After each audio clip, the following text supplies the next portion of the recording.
दिल्ली के chief minister Arvind Kejriwal की गिरफ्तारी इलेक्शन से चंद रोज पहले साबित हो रहा है कि इंडिया एक इलेक्ट्रिकल ऑटोक्रेसी की तरफ जा रहा है। जमहूरियत की बजाय वहां पर नरेंद्र मोदी की एक तरीके की ऑटोक्रेटिक रजीम तैयार हो रही है। स्टेट के अदारे मोदी के इशारे पर काम कर रहे हैं।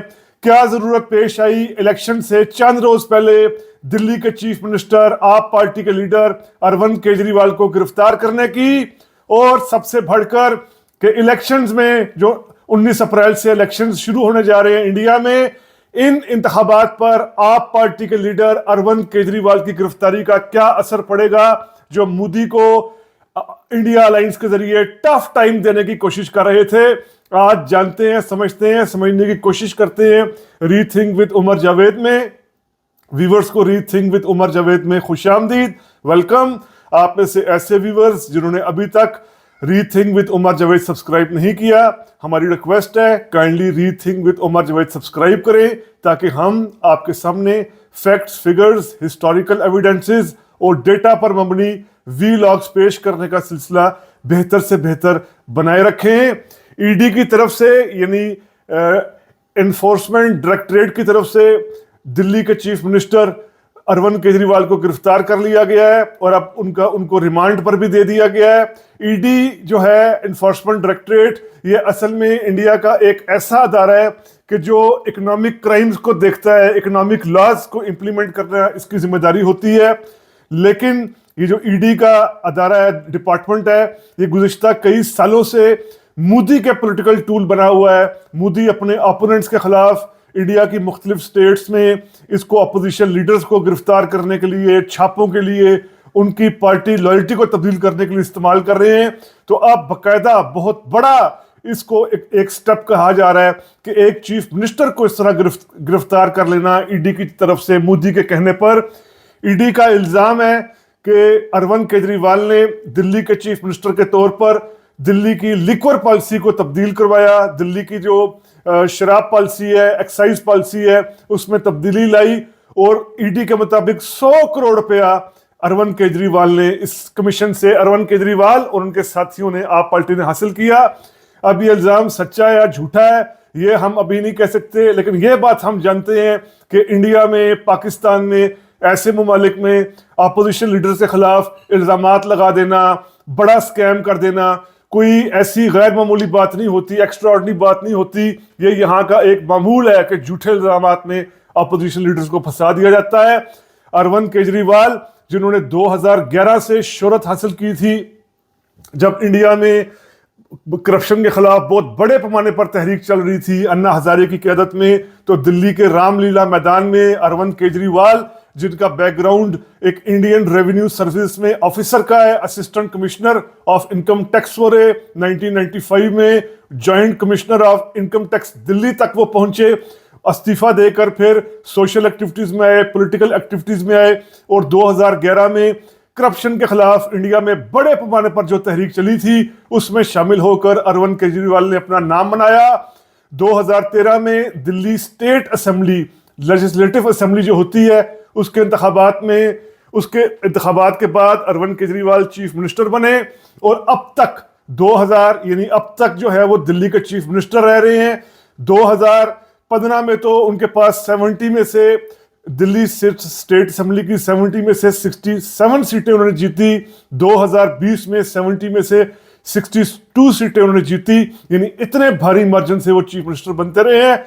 लेकिन यहीं पर एक और दिलचस्प बात भी ये है कि दिल्ली के लोकसभा के इलेक्शंस पे, जिसपे अभी हम जिक्र करने वाले हैं, उसमें बीजेपी ही मुकम्मल तौर पर स्वीप करती आ रही है गुज़िश्ता 2 इंतखाबात में। अब अरविंद केजरीवाल चूंकि जो मोदी के खिलाफ अपोजिशन का इंडिया अलायंस बना है, कांग्रेस और बाकी पार्टीज जिनमें शामिल हैं, उनमें अरविंद केजरीवाल का किरदार बहुत अहम था। आप पार्टी बड़ा अहम किरदार अदा करी थी। तो उस इलेक्शन से पहले अरविंद केजरीवाल को गिरफ्तार करके ये पैगाम दिया जा रहा है कि मोदी ऑटोक्रेटिक तरीके से ये इलेक्शन लड़ना चाह रहे हैं। अब इसका असर होगा क्या? इन जिस तरह मैंने कहा, स्टेट लेजिस्लेटिव असेंबली में तो आप पार्टी 2015 से क्लीन स्वीप करती आ रही है एक तरह से, लेकिन लोकसभा इलेक्शन में 2014 हम देखें तो दिल्ली की 7 सीटें हैं लोकसभा में। 2014 में बीजेपी ने 7 की 7 सीटें जीती।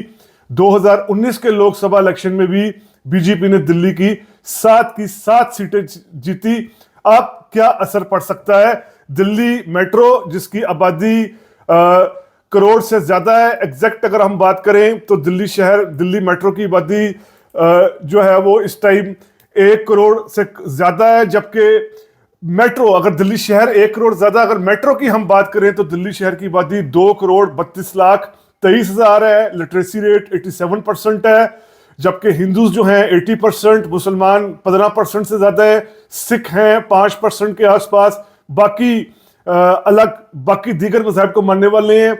दिल्ली शहर के जो बड़े इश्यूज हैं, खास तौर पर बड़ा इशू पोल्यूशन का है, एनवायरनमेंट का है, टूटी फूटी सड़कों का है, वाटर का है, पानी का है, बेरोजगारी का है, और ऑफ कोर्स गुर्बत का तो है। दिल्ली के स्लम्स में, झोपड़पट्टियों में 16,17,000 लोग जो हैं वो रहते हैं दिल्ली की झोपड़पट्टियों में। तो ये दिल्ली के मेन इश्यूज हैं। अब दिल्ली की अगर हम 7 सीटों की बात करें लोकसभा इलेक्शन की जो होने जा रहा है, तो इसमें आप पार्टी का और कांग्रेस पार्टी का आपस में अलायंस है। 7 सीटें हैं। 7 सीटों का इस तरह आप पार्टी और कांग्रेस ने डिवाइड किया है कि 4 सीटों पर आप पार्टी उतरेगी। इन 4 सीटों में नई दिल्ली, साउथ दिल्ली, वेस्ट दिल्ली और ईस्ट दिल्ली के इलाके हैं, जबकि कांग्रेस पार्टी मुकाबला करेगी बाकी 3 सीटों पर, जिनमें चांदनी चौक की सीट है, नॉर्थ ईस्ट दिल्ली की सीट है और नॉर्थ वेस्ट की जो है वो सीट है। यू 7 में से 4 सीटें आप पार्टी और 3 कांग्रेस, ये मिलकर मुकाबला करेंगी। आप आम आदमी पार्टी का प्लस पॉइंट क्या होगा इन इलेक्शंस में जो होने जा रहे हैं? इन इलेक्शंस में आम आदमी पार्टी का प्लस पॉइंट्स जो होंगे वो ये कि आम आदमी पार्टी ने, अरविंद केजरीवाल ने 2013 के बाद से अब तक जिस तरह दिल्ली में एजुकेशन को बेहतर बनाने के लिए हेल्थ केयर मॉडल्स को, मोहल्ला क्लिनिक जिस तरह बनाए हैं, फ्री वाटर देने की कोशिश की है, इलेक्ट्रिसिटी पर बहुत सी स्कीम्स दी हैं, ये प्लस पॉइंट्स रहेंगे आम आदमी पार्टी के। और प्लस ये कि अब जो एक सिम्पथी का फैक्टर भी पैदा होगा अरविंद केजरीवाल की गिरफ्तारी के बाद, ये भी आम आदमी पार्टी का प्लस पॉइंट साबित हो सकता है।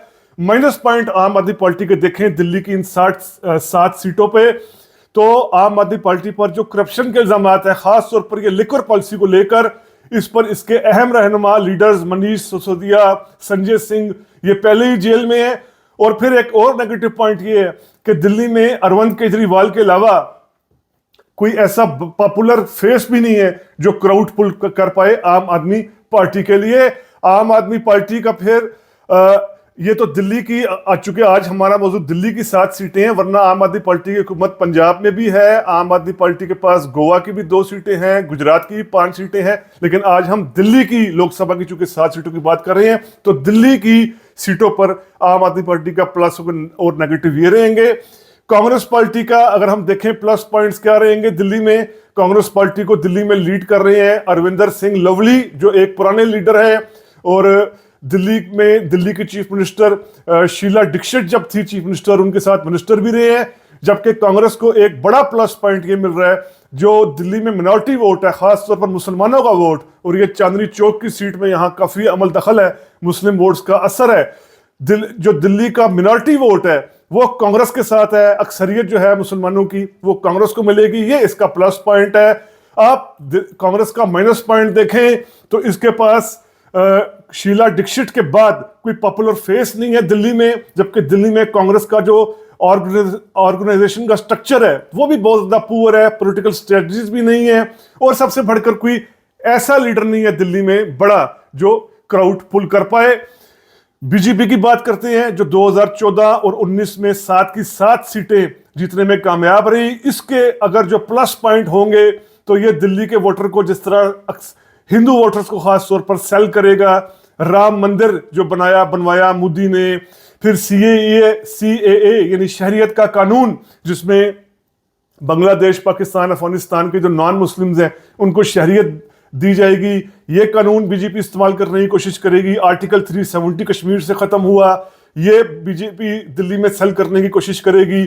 फिर दिल्ली में बीजेपी का बहुत स्ट्रॉन्ग ऑर्गेनाइजेशन स्ट्रक्चर है, स्टेट से लेकर बूथ लेवल तक उसका मजबूत एक स्ट्रक्चर है, और सबसे बढ़कर कि बीजेपी को एक फायदा है कि 2014 और 19 में बीजेपी ने यहां से जो 7 सीटें जीती थी बहुत बड़े मार्जिन के साथ, दोनों इंतखाबात में 7 की 7 सीटें जीती थी। लेकिन अब बीजेपी का सबसे बड़ा जो नेगेटिव पॉइंट होगा वो ये कि अब इसको 2014 और 19 के बरखिलाफ आप और कांग्रेस के जॉइंट वोट का सामना करना पड़ेगा, जॉइंट ऑपोजिशन का सामना करना पड़ेगा। यानी अब बीजेपी पहले ट्रायंगुलर फाइट होती थी 2014 और 19 में आप पार्टी और कांग्रेस अलग अलग लड़ी होती थी बीजेपी के खिलाफ, वोट डिवाइड होते थे। अब ये वोट यूनाइट होकर बीजेपी के खिलाफ पड़ेंगे, ये बीजेपी का एक नेगेटिव पॉइंट है। प्लस ये कि जो दिल्ली की पढ़ी लिखी आबादी है वो यकीनी तौर पर जो मोदी की पॉलिटिक्स है, बीजेपी की पोलराइज करने की पॉलिटिक्स है, रिलीजियस कार्ड है, हिंदुत्व का कार्ड है, असल मसाइल को हल ना कर पाना है, इस पर भी मोदी के खिलाफ एक इनकम्पेंसी या नफरत का फैक्टर या हेट्रेड का फैक्टर इस्तेमाल हो सकता है आप पार्टी और कांग्रेस की तरफ से। अब तक के सर्वेस के मुताबिक बीजेपी ही आगे है इन 7 सीटों पर दिल्ली की, लेकिन अरविंद केजरीवाल की गिरफ्तारी और जो ये बीजेपी के नेगेटिव पॉइंट्स हैं, आप पार्टी और कांग्रेस का यूनाइट होना, ये क्या डेंट डालेगा नहीं डालेगा ये हम देखते रहेंगे, इस पर हमारी नजर बनी रहेगी। 4 जून को हतमी नतीजे जो आएंगे। तो ये था दिल्ली की जो कुल 7 सीटें लोकसभा की, उन पर किया गया वीलॉग।